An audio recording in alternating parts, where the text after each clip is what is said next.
The gentlewoman is recognized.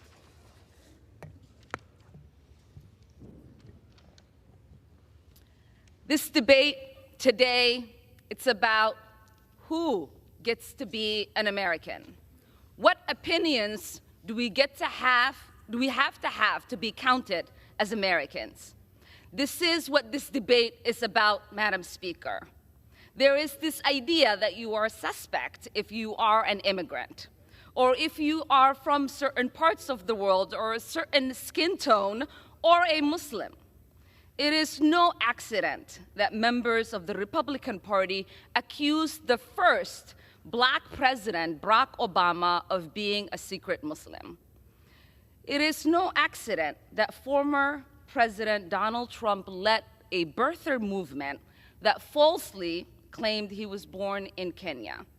Because to them, falsely labeling the first and only President of the United States of America a Muslim and African immigrant somehow made him less American. Well, I am Muslim. I am an immigrant, and interestingly, from Africa. Is anyone surprised that I am being targeted? Is anyone surprised that I am somehow deemed unworthy to speak about American foreign policy, or that they see me as a powerful voice that needs to be silenced? Frankly, it is expected, because when you push power, power pushes back. Representation matters. Continuing to expand our ideas of who is American and who can partake in the American experiment is a good thing.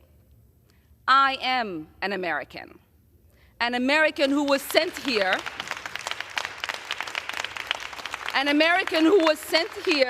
by her constituents to represent them in Congress, a refugee who survived the horrors of a civil war, someone who spent her childhood in a refugee camp, someone who knows what it means to have a shot at a better life here in the United States, and someone who believes in the American dream and the American possibility and the promise and the ability to participate in the democratic process.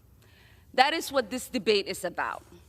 There is an idea out there that I do not have objective decision-making because of who I am, where I come from, and my perspective. But I reject that.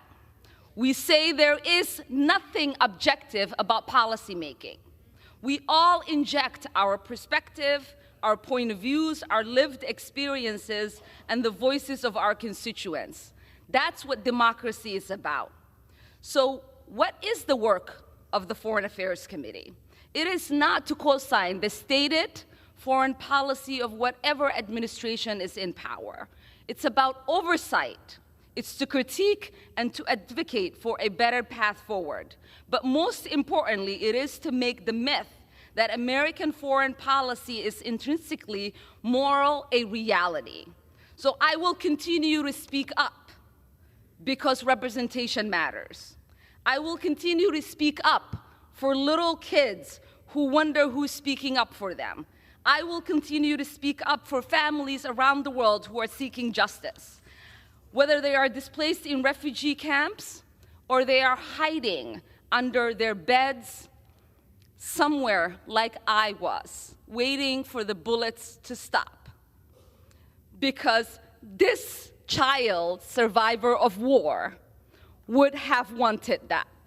The 9-year-old me would be disappointed if I didn't talk about the victims of conflict, those that are experiencing unjust wars, atrocities, ethnic cleansing, occupation, or displacement like I did. They are looking to the international community and the United States, asking for help. They look to us because the international community and the United States profess the values of protecting human rights and upholding international law. So we owe it to them not to make this a myth, but a reality. I didn't come to Congress to be silent. I came to Congress to be their voice. And my leadership and voice will not be diminished if I am not on this committee for one term. My voice will get louder and stronger, and my leadership will be celebrated around the world as it has been. So take your vote or not. I am here to stay, and I am here to be a voice against harms around the world and advocate for a better world. I yield back. Okay, the gentleman from Mississippi is recognized.